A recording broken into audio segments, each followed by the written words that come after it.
이어서 모닝와이드 3부가 방송됩니다.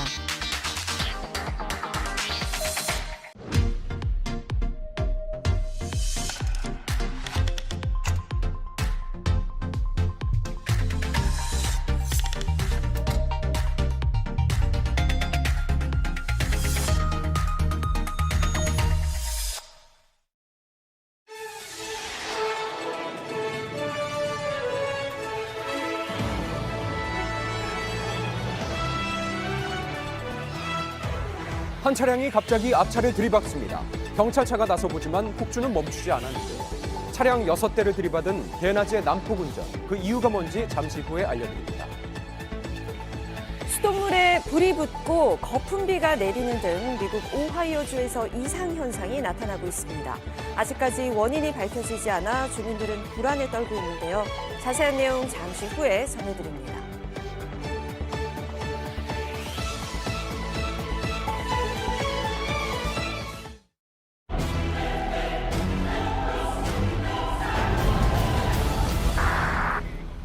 테이저 갖고 와. 3단봉으로 유리를 부수고 이번에는 굴착기로 차량 보닛을 누르는데 흰색 승용차를 에워싼 사람들. 여기 나무를 중심으로 거기서 여자가 뺑글뺑글 돌았어요. 다들 그러더라고요. 음주운전 아니면 마약했다 뭐 이런 식으로. 지난 화요일 오전 11시경 제주 서귀포시에 조용했던 한 마을이 이 흰색 승용차의 등장과 함께 아수라장이 되었습니다. 여기서 이제 유턴을 돌고 이제 마주오는 차량들이나 대치를 하면서 비정상적인 운행을 했어요. 그래서 저희가 경찰에 신고를 바로 진행을 했고, 차 한 대가 뭐 술 먹었는지 뭐 약을 했는지 경적 울리면서 중앙선 침범해가지고 차 다 막고. 지금 완전 위험한 것 같은데? 완전 위험한데 지금. 어떡해. 빨리 와주세요. 당장이라도 추돌 사고를 낼 땐 위험하게 바짝 붙더니 후진으로 도주합니다. 옆에서 사람들이 빨리 가라 했었길래 뺑글뺑글 먹기는 뒤에서 뻗쩍 따라오길래 오늘 죄서 더럽게 없나네. 얼마나 놀랐을까요? 마치 범퍼카라도 타듯 도로 위 시설물들을 이리저리 치더니 아무런 조치 없이 도주까지 하는 운전자. 왜 저러는 거죠? 일대 난폭운전 신고를 받고 경찰도 현장으로 출동합니다. 5건 신고가 들어왔어요. 그 차가 도주하려고 진행을 하는 순간 저희가 또 반대편에서 가고 있었습니다. 그래서 바로 발견하게 된 거예요. 때마침 수색 중이던 순찰차가 곧장 막아섭니다. 그런데 경찰을 보고도 멈추기는커녕 오히려 도주를 막아선 순찰차를 위협하며 재차 도주를 시도하는 난폭운전자. 게다가 쫓깃하게 끝까지 유턴을 해 삼거리 방향으로 가시려고 하더라고요. 하지만 당시 난폭 운전자가 향한 길 끝엔 이 소란으로 모여든 사람들이 북적였는데요. 대형 사고로도 번질 수 있는 상황에 경찰은 차가 멈춰설 때까지 수차례 후미를 추돌합니다. 막무가내네. 그런데 한 시민의 차량을 추돌해버리고만 난폭 운전자.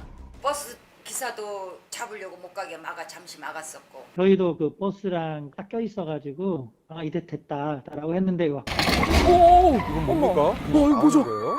세상에. 앞이 막힌 상태에서도 속력을 낸 탓에 차를 타고 올라 끝내 뒤집고 나온 겁니다. 폭주하듯 장난의 질주를 벌이는 차량을 연이어 충돌하는 경찰. 그러자 운전자는 공사 중이던 덤프 트럭을 들이받고서야 멈춰섰다. 운전자의 시야를 차단하기 위해 앞유리창을 먼저 부수기 시작한 경찰. 그런데 뒤에서 이를 지켜보던 굴착기 기사가 차 보닛을 찍어 눌러 도주 시도를 막습니다. 후진 기아가 들어와 있는 상태였고 근데 마치 크레인 기사님이 있어가지고 그래도 좀 안심하고 현장에서 조치를 했던 것 같습니다. 그리고 이번엔 굴착기 버킷으로 차량이 후진을 못하도록 막아주기까지 했습니다. 테이저 갖고 와.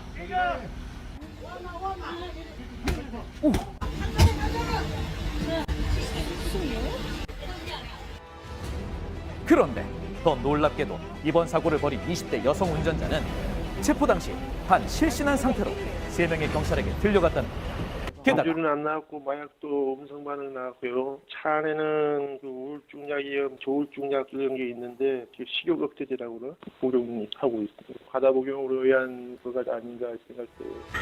식욕 억제제와 향정신성 의약품 과다 복용이 정말 이 같은 사고를 야기시킬 수 있는 걸까요? 식욕 억제제만으로는 이 정도까지 증상이 나오지는 않고요. 그게 제 생각에는 조울증 때문에 복용했던 신경안정제 계열의 약 때문에 그랬을 것 같고, 약을 복용하고 나서 마치 몽유병에 걸린 사람처럼 부작용일 거라고 생각이 듭니다. 이번 사고가 심신미약 상태였다면 형이 감경될 수는 있습니다. 하지만 그 상태를 또 스스로 야기했다라고 한다면 감경되지 않습니다. 아무리 약이라도 스스로를 제어하지 못하게 한다면 약이 아니라 독이 될 수 있습니다. 경찰의 공동대응 요청을 받고 구급차가 긴급 출동합니다. 그날따라 유독 더 긴장할 수밖에 없었던 건 구급차를 기다리는 신고자 때문이었는데요. 38주차 산모로 출산이 임박했고 양수가 터졌다는 신고로 출동을 가게 되었습니다. 마트에서 장을 보던 만삭의 임신부가 출산 예정일 2주를 앞두고 그만 양수가 터져버렸던 건데요. 평일 오후 정체될 도로를 대비해 구급차 내부는 응급 분만 준비로 긴장감이 감돌았습니다.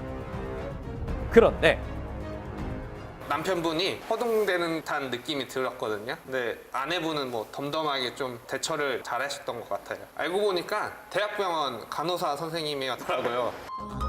침착하게 하나둘 준비를 하던 그녀도 아기의 머리가 나오기 시작하자 그때부터 백지장이 되어버렸다는데요.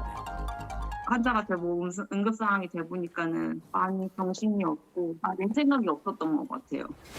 예기치 못한 상황에 출산의 고통까지 어떤 생각도 들지 않았다는 그녀를 다독이며 배를 눌러 압박하자 아기의 머리가 나왔습니다. 그런데 아기가 나오기 전에 좀 걸렸어요, 목이. 피연부를 결차를 하고 이제 분만을 해야 되는데 그걸 하지 못해서 몇 번 동안 나오지 못했어요. 의료 처치 후 분만하는 상황이 아니었기에 아기 어깨가 걸려 나오지 않았던 건데요. 결국 직접 손으로 빼내기로 합니다. 지켜보던 남편도 걱정이 울먹이는데요. 하지만 어째선지 아기 울음소리는 들리지 않았습니다. 나왔을 때 애가 울지 않고 내 얼굴 위쪽으로는 약간 청색증이 있었어요. 그때 약간 가슴이 철렁했던 것 같습니다. 입안에 이물질을 제거하고 손발에 자극을 주는 등 쉬지 않고 응급처치를 시행했는데요. 전 애기 빠져나오자마자 배 아픈 게 하나도 없어져가지고 애기 추우니까 좀 싸달라고도 얘기하고 그 석션도 잘해달라고 얘기하고 그랬어요. 현직 간호사 산모도 응급처치를 부탁하며 아기의 상태를 살핍니다. 그러자 약 1분 뒤 아기가 드디어 울음을 터뜨렸는데요. 안도의 숨을 내쉬기도 전 아기 먼저 담요로 감싸고 급히 병원으로 들어갑니다. 혹시 중환자실로 갔는지 한동안 못 떠났어요. 아기를 의료진에게 인계한 뒤로도 한참을 떠나지 못했다는데요. 지금 건강하게 잘 자라고 있습니다. 오늘 30일 됐어요. 건강한 도경이를 볼 때면 그날 이후 혜미 씨도 많은 생각이 든다고 합니다. 너무 감사드리고 그 작은 공간 안에서 저는 돈만이었지만 뭐 응급 상황에 대해서 심폐소생술도 할 때고 긴장의 연속이실 텐데 대단하다고 생각을 했죠. 이젠 소방 삼촌 이모가 생겼으니 건강히 무럭무럭 자라렴. 현재 경찰이 쫓고 있는 한 남자. 그는 금은방 강도상의 피의자입니다. 그가 수배범이 된 건 지난 14일 경남 거창의 한 금은방에 흉기를 들고 난입해 4천만 원 상당의 귀금속을 훔쳐 달아났기 때문인데요. 그로부터 5일 뒤 수배 상태이던 피의자가 경북의 한 PC방에서 발견됩니다. 제가 쳐다볼 때마다 여기 앉으신 분이 계속 여성 직원분들을 쳐다보시고 계시거든요. 그래가지고 제가 그 사람 화면을 살짝 힐끔힐끔 쳐다봤어요. 근데 일대 강도 사건 등을 검색하는 모습에서 섬뜩한 기운을 느꼈다는 신고자.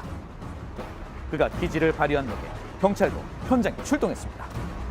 갑작스레 시작된 불심 검문에 경찰과 수배범 사이에 묘한 기류가 감돌기 시작했다는데요. 경찰이 신분증 요구했을 때 처음에는 없다고 하고 그 다음에 뭐 주민등록번호 불러라 했을 때 제대로 부르지도 않고 한 신랑이랑 한 3분 정도 가량 한 것 같아요. 불심 검문에 순순히 응하지 않던 그가 경찰에게 신분증을 건넵니다. 그런데 갑자기 자리에서 일어나더니 잠시 담배를 태우고 오겠다며 발걸음을 서둘러 옮겨보는데요. 그렇게 PC방 입구 야외 흡연실로 나가는 수배범. 그리고 뒤이어 경찰도 동행해서 그를 주시합니다.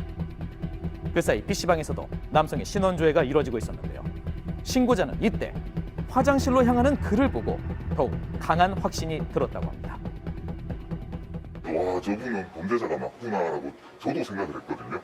근데 한 번 따라 나가셨던 분이 다시 들어오시길래 제가 신고를 잘못했나 했는데 갑자기 어느 순간 야 잡아 하면서 나가길래 뭐지 싶었습니다.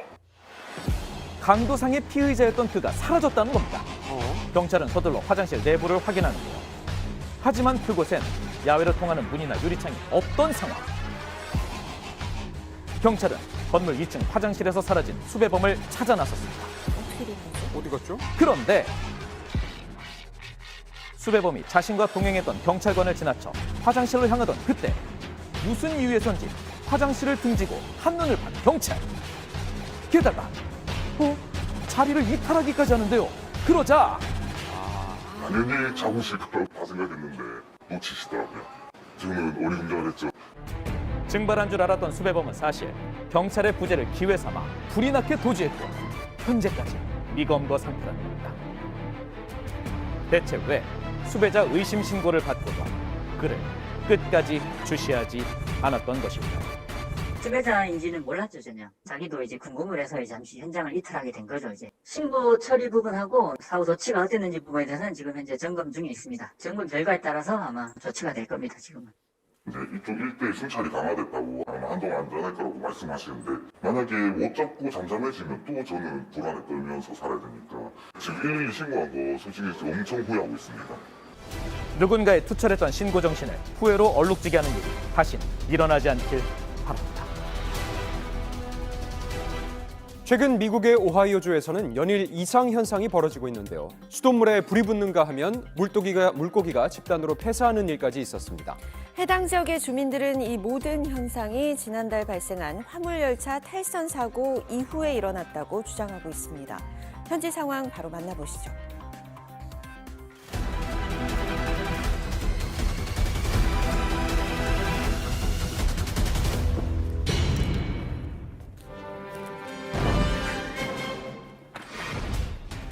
최근 이상 현상이 벌어지고 있는 미국 오하이오주. 수도꼭지에서 나오는 물에 성냥을 켜고 가져다 대자 물줄기를 타고 불이 붙기 시작합니다. 그런가 하면 키우던 동물들이 갑자기 죽어버리기도 하는데요. 마을을 덮친 공포의 그림자. 대체 무슨 일이 벌어지고 있는 걸까? It's like green corn from the sky. What the hell's going on? 화물 열차가 탈선 사고가 나면서 인근 지역의 주민들도 대피령 일어났었고요. 처음에 일어났을 때는 그렇게 큰 사고가 아니라고 느껴지기도 했어요. 근데 이제 사고 이후에 숨쉬기가 힘들다든지 아니면은 뭐 입에서 이상한 맛이 느껴졌든지 고통을 호소하고 있는 중입니다. 지난달 오하이오주의 이스트 팔레스타인 마을에서 발생한 탈선 사고. 150칸 규모의 열차 일부에는 염화 비닐 등 유해 물질이 실려 있었죠. 이 사고로 발생한 화재는 이틀 만에 진화됐지만 유해 물질이 연소한 만큼 잔해를 치우는 데는 어려움을 겪고 있습니다. 게다가 사고 이후에 시작된 이상 현상들, 가장 먼저 목격된 곳은 하천과 강이었는데요. I don't feel safe taking my kids in town, especially to the house. Like my neighbor right across the street from me literally got diagnosed yesterday with chemical pneumonia. 이뿐만 아니라 미시시피 강의 가장 큰 지류인 오하이오 강에서는 물고기와 개구리의 사체가 떠올랐습니다. 사고 지점 반경 8km 이내에서 죽은 피라미만 4만 4천 마리에 달하는 상황. 3, 6, 9, 12, 15, 16 fish and then a frog. And there's still more in there. There's still more in there. 미국 사람들은 대부분 지하수를 먹는 사람들도 많기 때문에 그게 제일 걱정되는 부분이죠. 그 강이 이어져서 미국 남부까지 쭉 내려가는 강이거든요. 사고 지역을 벗어나서도 많은 사람들이 피해 범위를 많이들 찾아보고 계시는 것 같아요. 주민들의 항의에 미국 환경보호청은 수질과 공기 등 각종 환경 검사를 실시했습니다. 그 결과 아무런 문제가 없다며 오하이오 주지사는 직접 수돗물을 마셔 보이기도 했는데요. I will not hesitate to do that if we're seeing a problem or anything, but I'm not seeing it. 하지만 여전히 이어지고 있는 기현상. 장기적으로 봤을 때 화학물질 때문에 문제가 생길 수 있다는 지적까지 이어지자 시민들은 식수를 대량으로 구매하기 시작했습니다. 이게 단순한 탈선 사고가 아니라 오염도도 추정이 안 될 정도로 이게 큰 문제가 될 수도 있어서 지역 주민들도 걱정 없이 물을 마실 수 있으려면 시간이 많이 필요할 것 같습니다.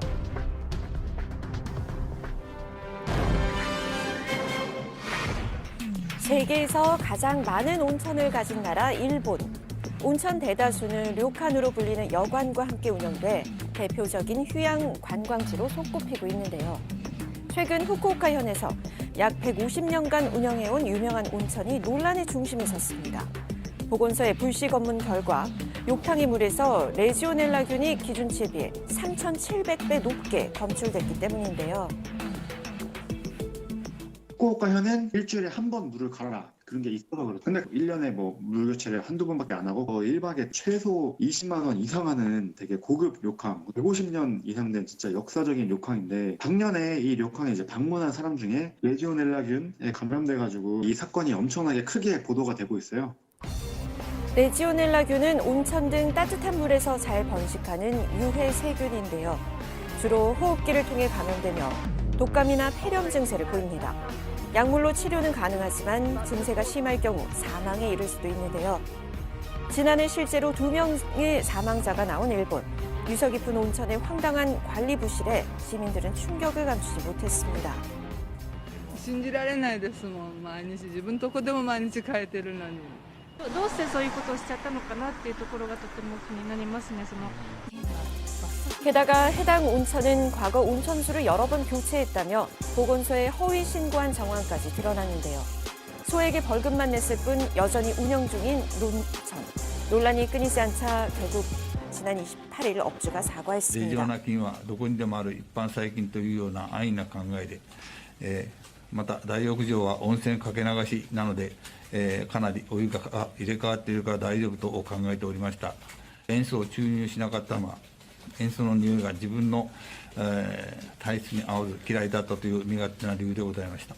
뭐 SNS나 뭐 그런 것에 보면은 다시는 그 온천 안 간다. 아니면은 내가 언제 갔는데 나도 그 균 감염된 거 아니냐. 병원 가봐야 되냐. 그런 식으로 엄청나게 실망하고 화가 나고 그런 분위기인 것 같아요. 한편 최근 외국인 관광객의 방문이 크게 늘어난 일본. 입국한 관광객 3분의 1이 한국인일 만큼 관광업이 다시 호황을 맞았는데요. 하지만 코로나19의 대유행도 지난 지금 일본을 다시 두려움에 떨게 한 병이 있습니다. 다름 아닌 매독인데요. 지난 한 해 역대 최다치를 기록한 도쿄의 매독 감염자.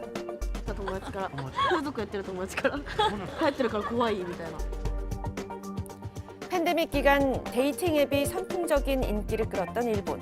이를 통한 불특정 다수와의 가벼운 만남을 확산의 주 원인으로 추정 중인데요. 사실 한국에서는 데이팅 앱이나 인터넷으로 만나서 뭐 그런 거에 대해서 부정적인 도 좀 있는 것 같은데 일본에서는 데이팅 앱이 엄청나게 지금 성행을 하고 이게 그냥 너무 당연한 약간 그런 분위기인 것 같아요. 예상치 못한 매독의 확산에 일본은 매독 검사소를 열어 익명을 보장한 무료 검사를 시행하겠다고 발표했는데요. 여기 이제 신주쿠구에는 이곳에서 지금 무료로 검사를 해준다고 합니다. 네, 근데 정말 아이러니한 거는 이렇게 매독을 검사를 해주는 바로 앞에 이제 신주쿠 카부키초에 이쪽에 이제 뭐 매춘이나 뭐 그런 가게들도 엄청나게 많이 있고 그렇습니다. 3년 만에 관광객 맞이 속 또 다른 전염병과 마주한 일본. 이 위기를 잘 넘길 수 있을지 주목됩니다.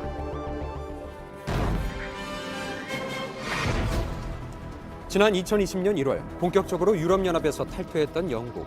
이민자 통제와 자유무역을 외치며 연합을 떠났지만 얻은 건 극심한 인플레이션과 노동력 부족뿐이었습니다. 이런 영국에 부족해진 게 또 생겨났습니다. 마치 사직이라도 한 듯 텅 비어버린 매대. 모두 영국 마트의 채소판인데요. In veg. We'll have to make do with them for now until it comes back, eh? 3주 전부터 지금까지 어느 슈퍼마켓에 가더라도 야채류, 특히 과일류들이 없어요. 확실히 텅텅 비어 있더라고요. 브렉시트 때문에 더 공급이 어려워진 거 아니냐라는 얘기가 나오고 있긴 한데 영국 정부는 이를 극구 부인하며 채소 부족의 원인을 기후 이변으로 지목했습니다. 영국의 토마토와 오이의 수입 의존도는 90% 이상. 지난해 수입처인 스페인과 모로코의 이상 기후로 생산량이 급감해 수입할 채소가 없었다는 거죠. 설상가상으로 채소의 영국 자체 생산량마저 줄어든 상황. But it's important to make sure that we cherish the specialisms that we have in this country. A lot of people would be eating turnips right now rather than thinking necessarily about aspects of lettuce and tomatoes and similar. 이게 뭔 소리야. 막 약간, 그러니까 절대로 대체가 될 수는 없는 야채거든요. 미리미리 이렇게 예상을 하고 대처를 했어야지. 이제 다 일 버려놓고 하는 소리가 이게 뭐지? 약간 좀 당황스럽고. 하지만 프랑스나 독일 등 유럽연합의 다른 국가들에서는 채소가 사라지는 현상이 나타나지 않으면서 의혹은 계속되고 있습니다. 야채 공급난이 유럽 전체에서 발생하고 있는 문제가 아니라서 더더욱 브렉시트의 영향 때문에 공급난이 일어나고 있는 게 아니냐라는 의견도 있더라고요. 현 상태가 아무래도 한 달에서 한 달 반 정도는 더 계속 유지가 될 거라고 하더라고요.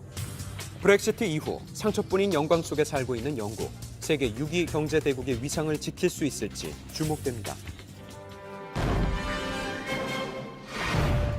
지난해 대통령국을 점령하는 대규모 시위가 발생한 스리랑카. 라자팍사 전 대통령은 결국 사임했지만 새 대통령 취임 이후에도 시위는 계속되고 있습니다.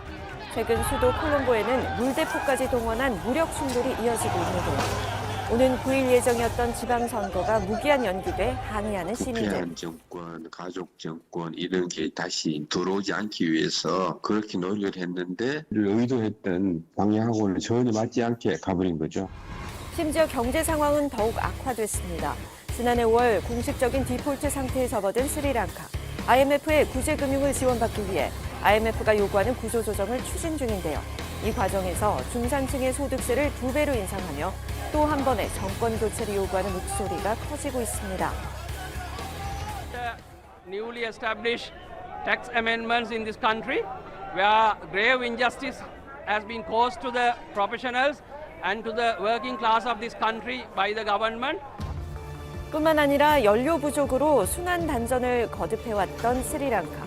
IMF 협상 타결을 위해 전기세까지 인상하자 급기야 자국을 떠나려는 시민도 늘고 있습니다. 중산층이라 그래봤자 우리나라 기준으로 이제 50만 원 정도 월급 생활자들인데 그런 사람들한테 36% 세금을 걷어들이겠다 그러면 이 사람들이 시위를 안 하겠어요? 계속 불만이 쌓이는 거죠. 그리고 이제 시위는 이 정치 세력이 바뀔 때까지는 지속될 것이다. 이렇게 이제 예견을 하고 있습니다. 빛을 잃어가고 있는 인도양의 보석 스리랑카. 하루빨리 안정적인 삶을 되찾을 수 있길 바랍니다.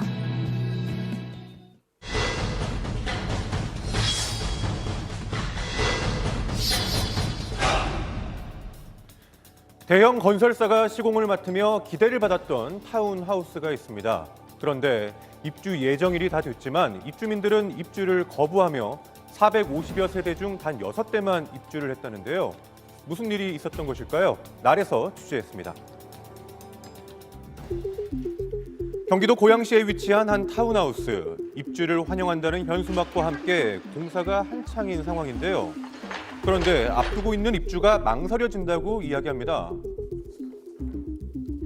국가가 더 잘하면서 브랜드를 믿고서 계약을 한 거죠. 이게 집을 내놓은 상태고 이제 집을 보러 오시는 분들이랑도 이제 얘기가 됐었었는데 지금 잠깐 스탑했어요. 약간 기약이 좀 어려운 상황입니다. 자, 이번 일의 시작은 약 한 달 전부터였습니다. 안 닫혀요. 세대별로 하자를 체크했던 사전 방문. 곳곳에서 부실 시공이 의심됐다는데요. 안전사고 우려부터 누수 등 200건이 넘는 하자 보수를 요청했다고 합니다. 그런데 저희 집을 들어가서 본 게 한 달 만이었어요.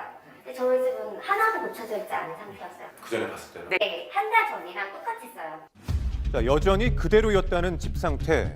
그렇게 입주 기대감은 물거품이 됐다고 하는데요. 지금 앞을 보시면 입주를 하지 못하고 있는 입주 예정자들이 모여서 시위를 벌이고 있는 모습입니다.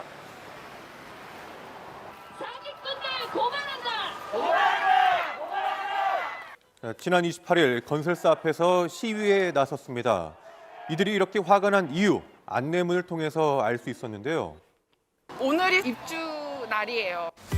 자, 바로 2월 28일이 입주 시작일이니 60일 이내로 입주를 하라는 안내 내용이었습니다. 단지가 너무 공사판이어서 저희가 입주를 할 수 있는 상황이 아닌데 입주 지정 기간에 대한 안내가 있고요. 뭐 입주 개시일로부터 뭐 60일 이내로 입주를 하라던가. 자, 입주가 시작됐다는 그날 찾아간 타운하우스 단지 내에서는 곳곳에 공사를 하는 모습과 함께 입주를 위해 찾은 입주민들이 다시 또 뒤섞인 혼란스러운 모습이었습니다. 실례합니다.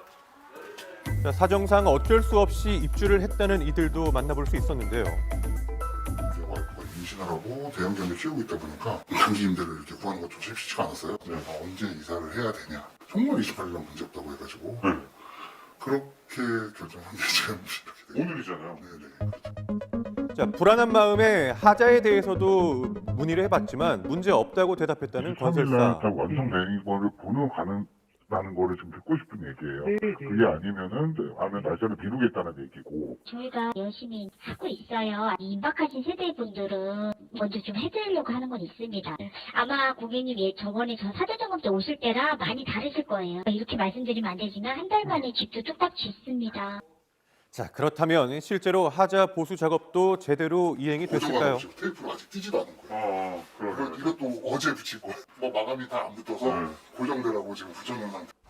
자, 또 보시다시피 여전히 계단에 턱이 생겨 있는가 하면 심지어 입주 전날까지 타일이나 도배를 급하게 진행했다고 하는데요. 준공이 나는 것 맞냐라고 했을 때 정확하게 문제 없다라고 했었는데 지금 준공이 나지 않은 걸로 알고 있거든요. 임시 사용 승인으로 지금 알고 있는데 그러니까 얘는 화도 안 나요 솔직히. 좀 어이가 없어가지고. 결국 이미 입주를 한 상태로 하자에 대한 보수 요청을 할 뿐 그마저도 처리가 제대로 되지 않았습니다. 그럼 언제 할 거냐? 내일이란데.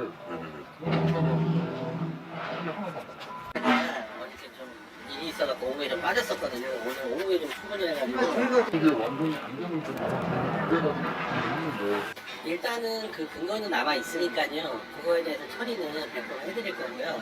단지 이제 같이 살고 계시니까 그거는 이제 타이밍을 잡아가지고. 대부분의 세대에서 발견되고 있는 하자와 그로 인해 또 지연이 되고 있는 보수 작업. 그럼에도 입주를 서둘러 안내했던 이유는 대체 무엇일까요? 이 정도로 제 계획대로 있습니다. 공사 디자인 부분이 있었던 거죠. 저희는 말 그대로 간주서 세계 도면대로 시공해달라고 요청 입장이기 때문에 해결도 해드리고 저희가 시공하자를 할 수는 없고. 자, 또 해당 건설사는 자재 풍비 현상 등으로 미흡했던 공사는 성실히 완료하고 연기된 준공 일자까지의 지체 보상금은 지급을 하겠다고 답변해왔습니다.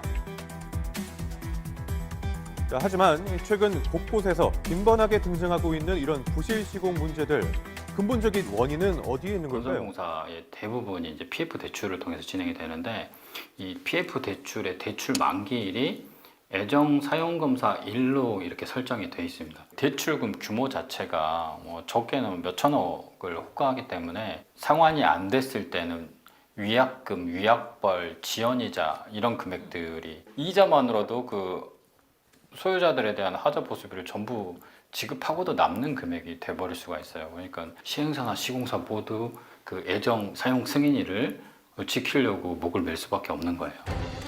완전한 내 집에 안전한 입주, 원했던 건 이것 하나였습니다. 부풀었던 입주 기대감이 고스란히 피해로 오는 일 사라져야 하지 않을까요?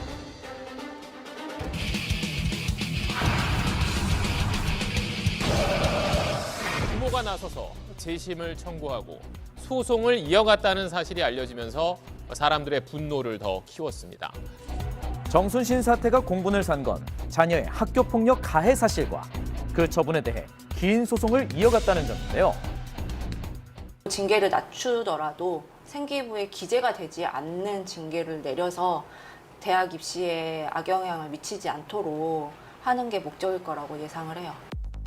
학교폭력 가해 학생에게 떨어지는 조치를 보면 4호 처분부턴 생활기록부에 기재가 되도록 하고 있는데요. 때문에 가해 학생 측은 행정소송을 진행하는 경우가 많다고 합니다. 어떻게 보면 그 제도를 법적인 제도를 악용을 하는 건데 가해 학생으로 낙인 찍혀서 결국에 이게 나중에 문제되진 않을까 싶어가지고 그런 부분에서도 불복을 많이 하시고요. 자, 검색만 해봐도 학교폭력 가해자측 변호를 전문으로 한 로펌은 어렵지 않게 찾을 수 있었는데요. 홈페이지에는 처분에 불복하는 가해자 측 변호 승소 사례도 올려져 있었습니다. 가해 학생 측이 변호인단을 꾸려 대응해 힘든 시간을 보내고 있다는 피해 학생 측. 뭐 사다 줘 해가지고 사다 주면 돈을 안 주는 거. 반에 다리를 다쳐서 휠체어를 탄 친구가 있었는데 휠체어를 밀고 들이밀은 거죠. 인대 파열로 3주 진단을 받았고요. 딸을 시킨 거죠, 왕딸을. 해당 사건 가해자는 출석 정지 5일, 6호 처분을 받았다는데요. 하지만 이를 이행하지 않고 있답니다.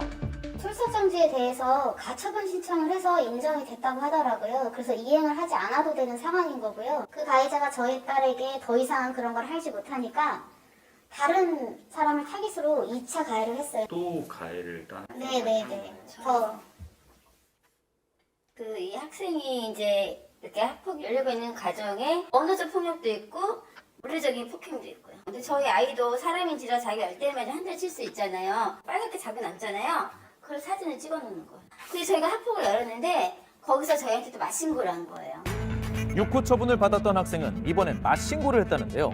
그 결과 두 번째로 열린 학폭위에선 양쪽 조치 없음으로 결론이 났답니다. 둘 다 지금은 피해 학생인 거죠, 호소가. 나는 이런 이유로 해서 뭐 어떤 피해를 받았다. 그런 것을 받고 이제 학교 안에서 사안 조사를 합니다.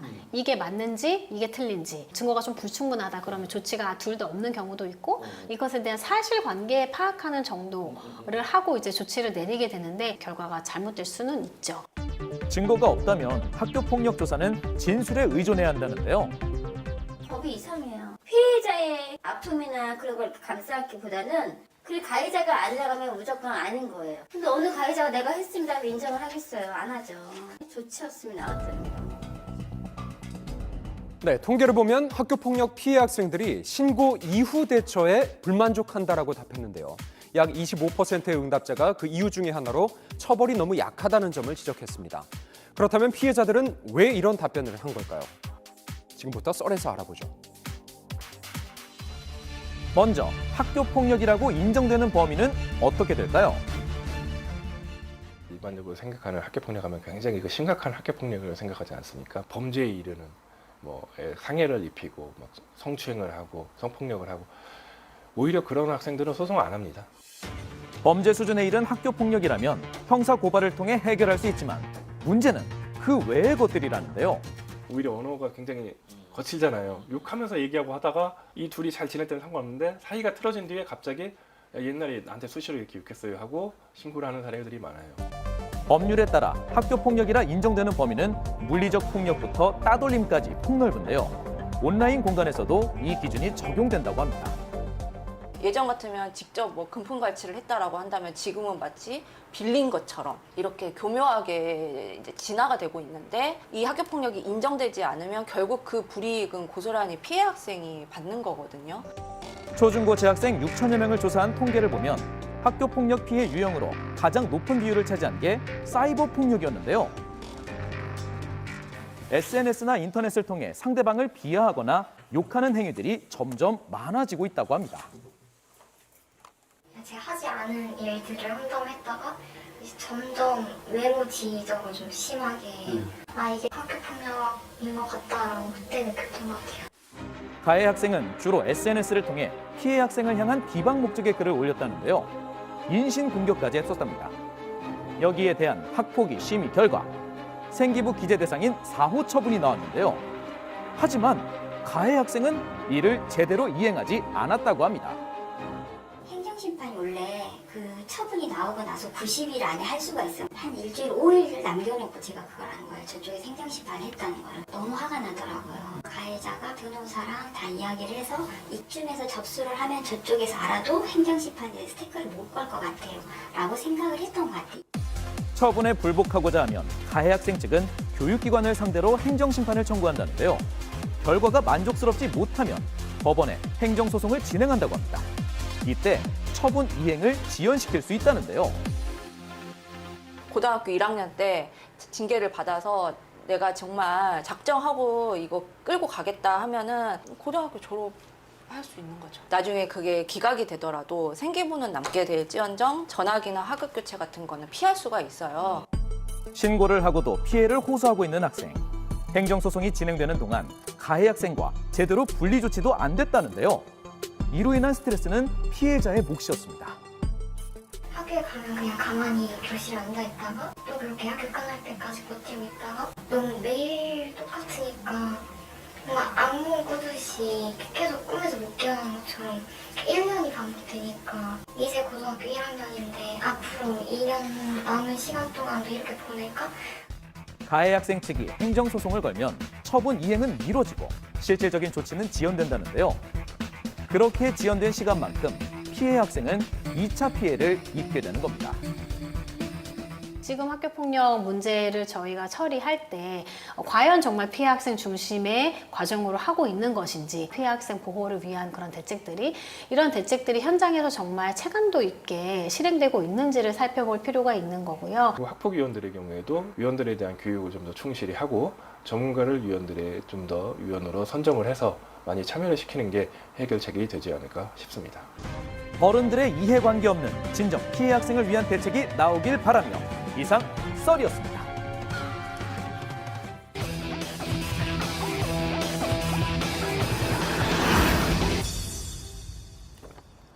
오늘의 소문은 경기도 남양주에서 듣고 왔습니다. 처음엔 좀 수상해 보여도 하다 보면 그야말로 습관처럼 만지게 된다는 그것. 뭐 저만 하는 게 아니라 많이 해요. 다 이거 한두 개씩은 있을 거예요. 제품이 틀려 그렇지. 그 나무는 가져오지 말아요. 거실 서랍 속을 비롯해 화장실이며 방이며 집 곳곳에 놓아둔다는 이것. 모양도 재료도 제각각인데 용도는 단 하나라고 합니다. 혹시 여러분은 짐작이 가나요? 요즘 유행하는 괄사 마사지 하는 거예요, 이게. 이 마사지 도구를 사용하기 전에 먼저 피부를 부드럽게 해줘야 한다는데요. 그래야 얼굴선을 더 오래, 더 많이 문지를 수 있어서 효과가 좋다고요. 일단 여기 처진 데를 자꾸 이렇게 끌어올리고 여기 혈액순환 되게 이렇게 하는 거예요. 좀 이렇게 올라가는 것 같고 화끈화끈하고 기분에 이게 막 혈액순환 잘 되는 것 같고 그래서 욱신욱신할수록 몸은 좋아지는 것 같다는데 이게 대체 뭐죠? 괄이 긁는다는 개념이 이제 괄자고 사자라는 거는 이제 오래된 병, 묵은 병 이런 개념이에요. 그러니까 오래된 피부나 근육 쪽의 문제들을 어떤 것인가로 긁어서 사흔이 나타나서 나타나는 상황을 얘기를 하는 거예요. 그런 요법을 얘기를 하는 거고. 괄사란 중국의 전통 민간요법으로 의학 서적에도 기록돼 있는데요. 최근 이게 인기라고요. 요 V라인, 요 V라인을 여기 살이 자꾸 이렇게 쳐져요. 리프팅 효과로 없던 턱선까지 만들어준다고요.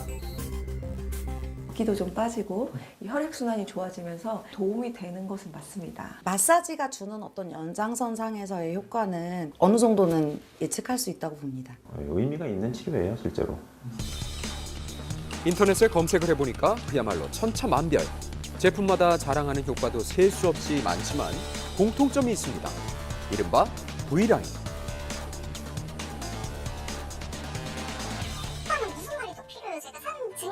증거물 같은 사람이잖아요. 정말로 저 믿고 한 달만 이렇게 마사지 방법을 바꿔보세요. 저는 거의 불꿀거리 보실 거라고 생각을 합니다. 밀렸을 때는 얘가 자극이 조금 더 세게 온다라는 거. 요거 하나쯤 있으면 진짜 정말 활용 가능합니다. 소위 홈케어로 통한다는 이것.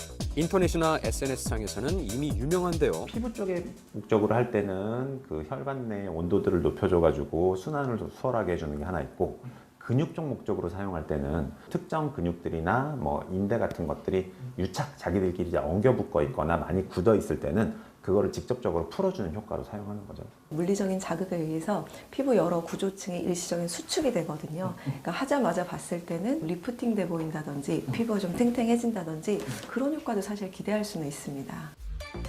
단단한 도구를 이용해서 턱선을 문질러주면 되는데요. 혈류량이 증가하고 근육도 수축해서 V라인이 생긴다고 하네요. 과연 이걸 어디까지 믿어야 할까요? 전문가의 도움을 받아서 직접 확인해보기로 했습니다. 먼저 괄사 마사지를 받지 않고 초음파를 통해서 상태를 확인했습니다. 이어 괄사 마사지를 하고 나서 같은 방법으로 상태를 확인해봤죠. 약 5분 동안 얼굴을 문질러주면 턱선이 살아난다는데요. 과연 그 효과가 있었을까요?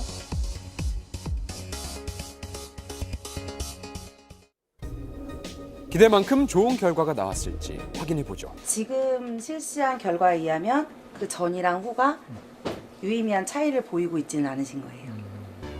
괄사 마사지를 했든 안 했든 상태는 보시다시피 별다를 게 없었습니다. 왜 일시적인 효과조차 없는 걸까? 부종기가 있는 얼굴들은 가라앉히는 데 효과가 있는데 뭐 예를 들어 우리가 사각턱이 있어가지고 이 교근이라는 게 되게 발달하거나 그래서 뭐 이걸 줄이려고 했습니다. 그래서 그걸 기대하기는 굉장히 어렵죠. 그 피하에 어떤 자극을 주는 거지 아주 깊숙한 데까지 효과를 보게끔 하는 것은 애시당초 그거랑은 좀 다르지 않나 싶은데요.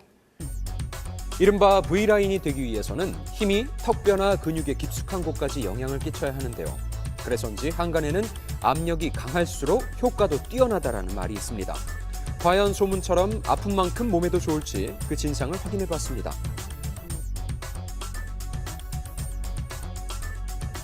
오히려 조직에 상처를 낼 수가 있단 말이에요. 점상 출혈 같은 게 생긴다든가 뻘개진다든가 아니면 오히려 그것 때문에 더 조직 같은 게 연부 조직이 부을 수도 있는 거고. 너무 센 자극 자체도 피부에 그 자극 자체만으로도 자극성 접촉 피부염을 유발할 수가 있거든요. 이제 정말 극단적인 경우에는 피부 세포가 죽는 경우도 있거든요. 과한 마찰과 자극이 좋을 리 없겠죠. 갸름한 얼굴은커녕 문제성 피부만 될 수 있다고요. 얼굴 쪽 근육들은 생각보다 되게 작은 근육들이에요. 그리고 작은 근육이 협업을 해서 움직이는 거기 때문에 일정 이상 강도로 자극을 주면 근육 자체가 손상될 가능성이 얼마든지 있어요. 일단 피부에 붉은 점들이 나타났다면 힘 조절에 실패했다는 얘기고요. 부작용은 둘째치고 효과는 어느 정도일까요? 그러니까 말씀드렸듯이 뭐 혈액순환도 좋아지고 붓기도 즉각적으로 뭐 시술하고 난 붓기도 그렇고 뭐 많이 먹고 잔 붓기도 그렇고 그런 마사지를 해주면 즉각적으로 혈액순환이 좋아지면서 붓기가 빠지는 건 맞거든요. 그게 유지되진 않죠. 해당 연구에서도 장기적인 변화는 관찰되지 않았습니다. 그럼 득보다 실이 많은 거 아니에요? 우리는 이제 강도 조절이 안 되기 때문에 일반인들은 그리고 이게 정상 반응에서의 발적이나 뭐 이제 발열감인지 아니면 병적인 상태의 발적인지 이제 구분할 수가 없기 때문에 특히 여드름이나 아토피 같은 질환이 있거나 예민한 피부라면 주의해야 합니다. 그런 경우가 아니라면 이미 사놓은 도구를 올바르게 쓰는 건 괜찮다고 하네요. 자, 그래서 만나봤습니다. 피부관리 자격증을 보유하고 있는 민동성 씨. 손에 힘을 빼고 천천히 도구를 문질러주면 되는데요. 이렇게 해야 혈액순환을 촉진해 얼굴의 부기가 완화된다고요.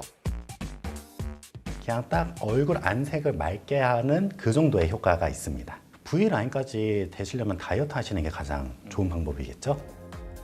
과유불급이라는 말이 있습니다. 괄사 마찬가지로 괄사 마사지도 마찬가지입니다.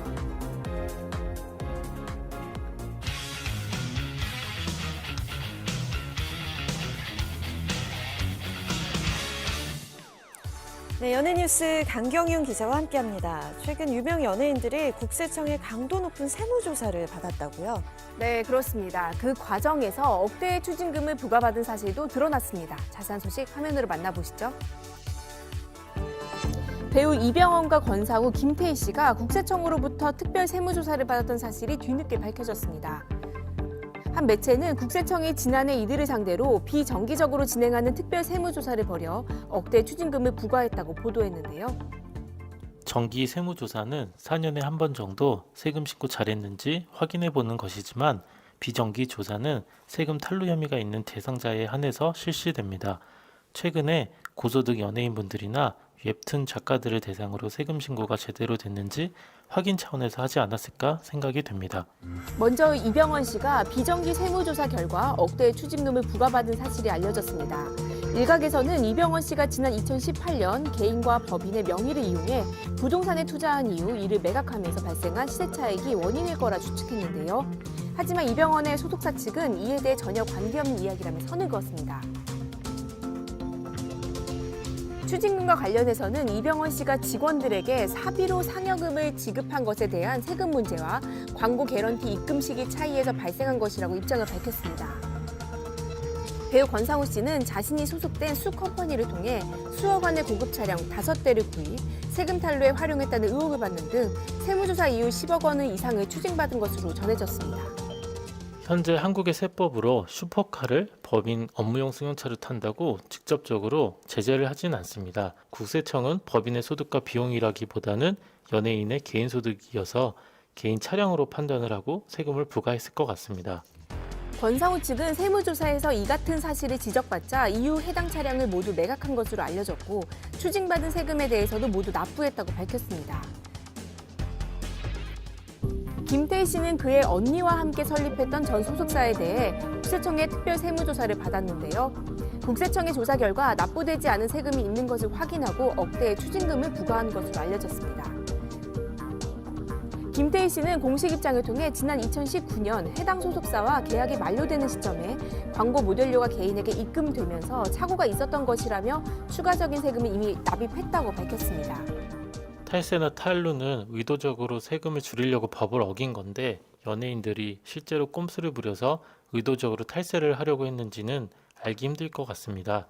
세금 줄이기 위해서 법인을 활용하는 경우가 많기는 한데 탈세를 하기 위해서 법을 어겨가면서 세금을 의도적으로 줄였는지에 대한 판단은 여러 가지 상황에 따라 좀 달라질 것 같습니다. 모두 고의적인 탈세와 탈루는 아니라고 밝혔지만 수억 원의 추징금을 낸 것을 인정한 만큼 비판의 시선을 피하기는 어려워 보입니다. 너 도대체 누구야? 영화 마녀로 강렬한 첫인상을 심어주었고 내가 그렇게 좋아? 드라마 그의 우리 눈을 통해 국민 첫사랑이 된 배우 김다미 씨가 새 영화 소울메이트로 관객들을 찾아온다고 해 만났습니다. 안녕하세요. 모닝와이드 시청자 여러분. 이번에 소울메이트 역에서 안미소 역할을 맡게 된 김다미라고 합니다. 반갑습니다. 저희 영화는 어린 시절 미소하은 진우가 같은 청춘 시절을 보내면서 서로 이제 10년이라는 세월 동안 각자 성장해가는 그런 우정 스토리입니다. 김다미 씨와 함께 우정을 나눈 배우는 악질 경찰의 전소니 씨와 청춘기록의 변우석 씨입니다. 저는 소울메이트에서 고아은 역할을 연기한 전소니입니다. 반갑습니다. 저는 소울메이트에서 함진호 역할을 맡은 변우석입니다. 안녕하세요. 너나은이 어디가 좋은데? 다 좋지. 비슷한 또래 배우인 세 사람은 영화 소울메이트를 통해 10대 시절부터 성인까지 누구나 경험해봤기에 공감할 수 있는 청춘들의 이야기를 보여준다고 합니다.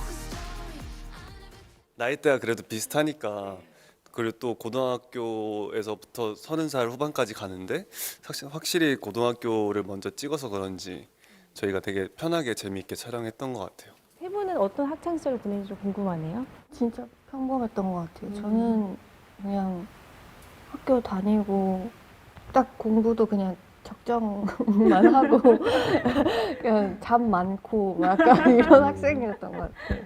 저도 진짜 평범한 학생이었어요. 교칙도 잘 지키고 선생님들이랑도 사이좋게 지내고. 차세대 여배우로 주목받고 있는 전소니 씨, 어머니가 연예계 대선배인데요. 그래요? 엄마가 바니걸스 셨어요. 오. 노래는 잘 모르겠어요. 그냥 엄마가 그런가 보다 하고 컸지. 1970년대 활동했던 쌍둥이 듀오 바니걸스 고재숙 씨의 딸이라고 합니다. 현대물부터 사극까지 다양한 장르를 소화하는 변우석 씨는 감독님께 진우 그 자체였다는 평가를 받았는데요. 감독님한테 일단 너무 감사드리고 확실히 기분은 너무 좋은데요. 감독님이랑 얘기를 되게 많이 했었거든요. 그런 과정들이 있었기 때문에 감독님이 그런 얘기를 해주신 것 같아요. 김다미 씨는 데뷔작으로 청룡영화상 신인상을 수상하고 출연하는 작품마다 화제를 모으고 있는데요. 그런 그녀가 연이은 청춘문 출연에 과연 전작과 어떤 차별화를 보여줄지 기대가 되고 있습니다. 크게 다르다고는 볼 수는 없을 것 같은데 연수는 그 시절을 많이 즐기지 못했던 것 같고 미소도 사실 아픔이 있지만 그래도 자기가 하고 싶은 것들을 좀 하고 나가면서 살았던 인물인 것 같아서 그런 지점들이 좀 성격적인 면에서 좀 다르지 않을까 생각이 들어요. 그렇다면 실제 김다미 씨의 모습과는 얼마나 닮았을까요?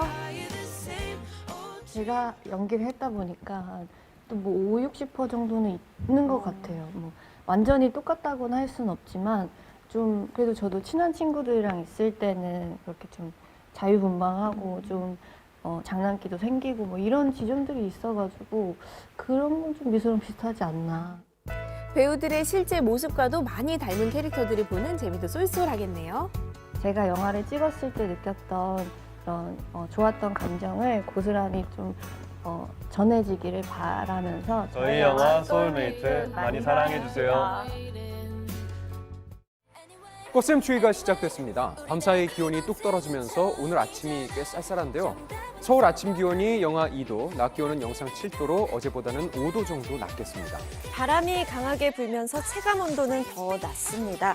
오늘 따뜻하게 잘 입으시고요. 또 기온 변화가 심해지는 이런 환절기 면역력 떨어지기 쉬우니까 건강 관리도 잘 해주시기 바랍니다. 오늘 즐거운 하루 보내시고요. 저희는 내일 아침에 다시 인사드릴게요. 고맙습니다. 고맙습니다.